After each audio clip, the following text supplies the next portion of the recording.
My name's Damien Croft, founder of Explorer Travel, and we've been running small group tours in Sicily since 2010.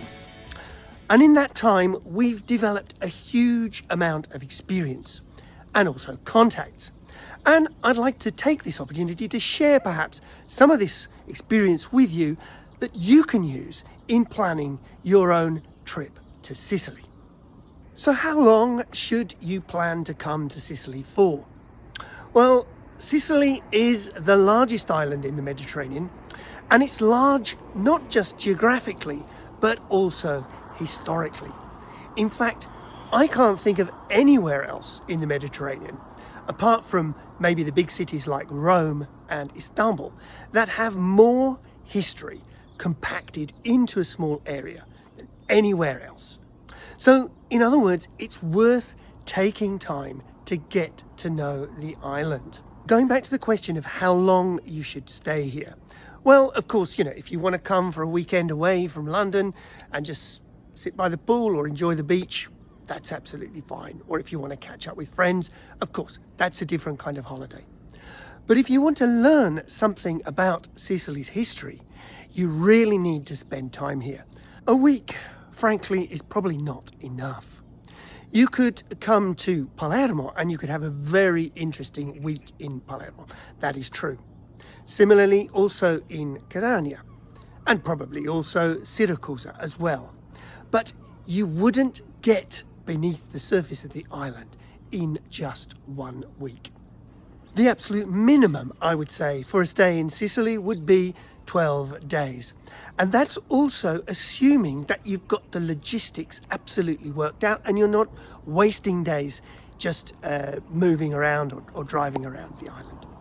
Sicily is one of those places where it really pays to plan your itinerary, the locations of your accommodation, and the methods of your transport between those accommodations. There's lots of reasons for that. Partly is because opening times can be capricious. You want to check. For example, most museums are closed on a Monday. So what are you going to do on that Monday? Plenty of other options, but you need to plan carefully. So the other question that you need to confront when planning a tour of Sicily is how you are going to travel around. So what about hiring a car? Well, that is a very good solution, providing, of course, that you have a driving license and that you are prepared to drive around Sicily. Despite what people say, driving in Sicily is not nearly as dangerous, as frightening as you might think. Sicilian drivers are actually extremely good. They have their wits about them and they know what they're doing. Driving between the cities in Sicily is an absolute joy.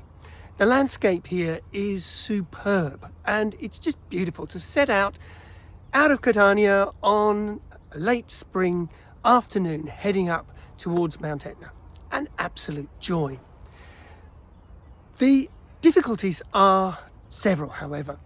First of all, you can't always rely on Google Maps, I'm afraid to say. Wonderful as Google Maps is, it's not very good in Sicily at telling the difference between a narrow alleyway or a flight of steps or a passable road that you can actually drive down. And therefore, sometimes blindly following Google Maps, you will find yourselves stuck in some difficult situations. The other thing is that in the city centres, and not just city centres, actually, even some of the small little towns as well, have these things called ZTL, Zone Traffico Limitato. So an area in which traffic is limited, maybe to residents or maybe at certain times of day. The way in which it is limited is displayed on a sign, but you have to be aware of that when you arrive. If you don't see the sign, if you miss the sign and you drive through it, you drive through a camera, you will get a fine. And if you get a fine, you've then got to pay the fine. That also is not always the most obvious thing. And if you do get a fine, just while I'm talking about it, you should pay it, because if you don't pay it, then the next time you come back to Sicily and you try and hire a car from a car hire company, you might well find yourself blocked. So avoid accruing fines, parking fines, driving fines, whatever kind of fines. And if you do get a fine, then make sure you pay it promptly and within the terms. Don't just assume that because it's Italy, it'll get lost in the bureaucracy. It won't, I'm afraid. So, that's the other thing that you need to take into account. You need to take into account that in some cities, it is not possible to drive into the city, which may be that if you have booked your accommodation in the middle of Ortigia in Siracusa, you can't drive right to your accommodation. You're going to have to park somewhere outside, somewhere on the mainland, and then you're going to have to trolley your luggage through to your accommodation, which, at 11 o'clock at night after a long journey is not always going to be the most fun thing that you want to do. So plan that and bear that in mind before you even book your accommodation and think about how you're going to travel around. Public transport, despite what people say, is actually fantastic in Sicily. But the problem with it is restricted to travel between the main cities and the main centres. So, for example, the train between Palermo and Messina, something like €15 for a 2.5 hour journey. It's a very comfortable train and a very good way to get between those two cities. But once you try and get away from the cities, train travel becomes more restrictive. It's harder to get around. Buses are also fantastic, but there are problems with planning bus travel as well. First of all, you have to be aware that on Sundays and public holidays, the service is extremely restricted. You also have to, of course, remember when the public holidays are. That's not always obvious. For example, 2nd of June, is that in your calendar as a public holiday? Secondly, you have to work out which bus company is running from which city. Then you have to go and find the timetables, and then you have to put all of that together. And that's not always the easiest thing to do. But those caveats aside, travelling by bus is an excellent way to get around Sicily. It's also extremely cheap. And the other thing is about it, you get to meet the local people. I think there's a lot to be said for using public transport and confronting the problems that everybody has when they travel. Unfortunately today, we just go on our phones and we ask Google and we blindly follow Google Maps. It's really quite a sad way to travel, isn't it? Wasn't it much better in the past when we didn't have Google Maps? We didn't know how we were going to get to where we were going to go, and we simply had to stop and ask someone. Wasn't that a lot more fun? And that person would be so happy to help you, as indeed Sicilians still are happy to help anybody who is travelling around their island today. Don't be afraid to ask. Sicilians love it when you go up to them and you ask where the bus leaves from, or where you can buy this from, or how you can get to there. They love talking to you. In fact, one of the things about travelling around Sicily is that you'll discover is that they'll come up and talk to you even if you don't ask them to. But anyway, that aside, don't be afraid to ask. Don't be afraid to meet the local people on your journeys. One of the considerations for using public transport, however, is that you do need to budget time for it. It takes time. When you get to the station, you've then got to get to your accommodation, or you've got to get to the museum, or to whatever it is you are going to go and see. Another possible solution is to use a private driver, a taxi, or so on. This is really a very expensive way of doing it, and I would actually avoid doing it this way if at all possible. Just speaking of my own experience, if occasionally I need to get from somewhere in the island to the other side of the island, I will do everything I can to avoid using a private driver. So what this means, it means planning your arrival time at the airport. Don't get a flight that arrives at Catania airport at 9 o'clock in the evening and expect to be able to get to Cefalù or to get to Agrigento. You're not going to be able to do it. Plan to book a flight that gets you to Catania or Palermo, whatever you're flying into, early enough in the day for you to be able to get an onward travel connection. Otherwise, you're going to be stuck with a private transfer, and that private transfer is going to cost you 250 or 300 euros. So what other ways are there of traveling around Sicily? Hitchhiking? Well, I have done it before, and I have to say it does work quite well. Be aware, you're not allowed to hitchhike on motorways. But actually, certainly around the Madonia Mountains, I have had quite a lot of success with hitchhiking. But seriously, of course, you're not going to be doing that with all your luggage, are you? Traveling around on a scooter? Well, we do occasionally get requests from people who say that they want to explore Sicily on a scooter. Sicily is really too big to travel around on a scooter. So in other words, that's where a small group tour comes into play. Because on a small group tour, we plan your travel and we plan your transport between the hotels. All of those logistics, the handling is taken care for you. The other thing you will need to take into account is that you cannot see the whole of Sicily from one base, from one hotel, staying in one city. It's just impossible. The journey times are simply too large to allow for that. And in fact, in general, here is a very good tip. You cannot rely on Google Maps for the timings between cities. You almost invariably want to add at least 50% as much again. So if it tells you 3 hours to get from Catania to the airport in Palermo, you want to allow at least 4 hours because the traffic around the cities can be bad. So where are you going to base yourself in these hotels? Well, everybody wants to stay in Taormina. Everybody wants to stay in Ortigia. These are the most popular places on the island. But they also come with the biggest logistics and also, certainly in the case of Taormina, with the biggest price tag.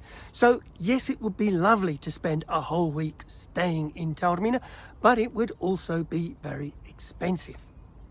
And of course, the other thing is that you've got the problem of always moving out to wherever you want to see and coming back again. And there's another problem as well. You can't very easily drive right up to your hotel, especially in places like Taormina. Invariably, you end up parking outside the town. So what are you going to do when you arrive with your suitcase and with your luggage? How are you actually going to get to your hotel? At the end of a hot day, when you've been driving around the island and you're exhausted, what are you going to do when you get back, park the car, and you've still got to walk 500 meters, half a mile, to get back to your lodgings? So these are things that you need to consider right from the very beginning, where you actually base yourself. It's also nice to stay right out in the countryside. Yes, they're beautiful. There's some beautiful agriturismi there. But then you've got another playoff. It's true that most agriturismi will allow you to eat there, and that's a really wonderful experience, and I would suggest that sometime during your tour of Sicily, you spend at least 1 or 2 nights in an agriturismo out in the countryside. But the problem is that then you have to eat there every evening, and maybe the menu is the same every evening. You're eating the same menu every evening. That's not so ideal. So in other words, you've got to drive to a restaurant or into the city. And after a couple of glasses of wine, should you be thinking of driving back to the agriturismo? In other words, you've got these things to think about as well. One of the other things that you do have to consider is what you do with your valuables in an unattended car. You should avoid leaving, God forbid, money, jewellery, laptop in a car unattended. Of course, the problem doesn't exist if you're staying overnight in a hotel. You can leave that in the hotel safe and you go off for the day. Just make sure you don't have it with you. But sometimes, of course, it's unavoidable. You are actually having to move accommodation from one place to another, and you can't leave that stuff somewhere else. And there's also a limit to the amount that you can carry. Do you really want to be carrying your laptop around the temples of Agrigento? Probably not. What are you going to do with it in that time? So also consider that. It might be worth having an overnight stop near to Agrigento, especially so that you can leave your valuables in the hotel and then you can go and visit the temples peacefully in the day, knowing that your valuables are safe back in the hotel. And finally, I think there's another reason why I would consider joining a small group tour. And that is the social reason. When you travel with other people, you sit down over dinner, you share reflections and memories of the day. And those are what reinforce your experience of the island. So that traveling through the island becomes a way of creating a memory. And ultimately, I think that's why we all travel. We want to create memories for our future, for our old age or whatever. So I hear you ask, what is your definition of a small group? Well, of course, a small group means different things to different companies. Many companies, I'm afraid to say, a small group means no more than 25 people. To me, 25 people is a lot of people. Our maximum group size is just 12 guests. And there is a reason for that. We use a 19-seater minibus. And there's also a reason for that as well, because a 19-seater minibus gets through the small towns of Sicily in a way that a 50-seater or even a 30-seater minibus cannot do. But we don't cram the 19-seater bus with 19 people. We take along just 12 select and special guests, leaving a little bit of spare room on the bus for you to put your bag beside you, or there's always one seat on the bus, isn't there, with the wheel arch, or there's that pillar that you can't obscures your view or whatever. So we don't fill the bus absolutely to the brim. But there's another reason. It's not just to do with the transport, it's also to do with the restaurants. Many of the restaurants that we choose to eat in, they're just small family restaurants. If you rock up there with a group of 25 people, the restaurant is only going to be able to do one kind of menu for you, and that is the touristic menu that it does for all the other groups at 25. But instead, traveling with us, if you turn up with 12 people, we know these restaurant owners now for 15, sometimes even longer years. We've worked with them all this time.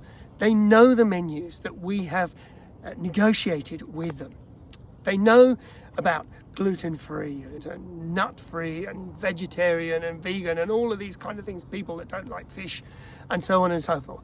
They know about that. And they can easily accommodate it. So traveling in a group of 12, you get so much more personal attention than you would if you were in a group of 25. And there is another reason as well, the hotels themselves. Many of the hotels in Sicily are not purpose-built, big 4-star hotels on the outskirts of the city, or at least there are those, but you probably don't want to stay in them, frankly. The most interesting hotels are converted from historic palazzi. They're in the center of a city or a town. And they only have a certain number of rooms. They might only have half a dozen, 8, 10 rooms. That is one of the limiting factors of the size of our groups, because we want to stay in these beautiful places, but it's simply not possible to get more rooms. The other thing is that these places tend to be in the historic centre. They are close to the beautiful harbour or the port or to the fine restaurants, the place where you want to go and walk in the evening. They have all the conveniences. Staying in a big hotel on the outskirts of the city is never going to be the best place to stay. And then finally, the other advantage of travelling as part of a small group is that you have a guide. Now, I hear you say, why do I need a guide? I got my phone. Google can tell me everything. ChatGPT can tell me everything I need to know about Sicily. Yes, that is probably true. But having a local guide here in Sicily really makes things come alive. A local guide has a sense of humour that ChatGPT cannot possibly have. And it makes you laugh, it makes you smile, it makes you enjoy it, it makes you live these memories.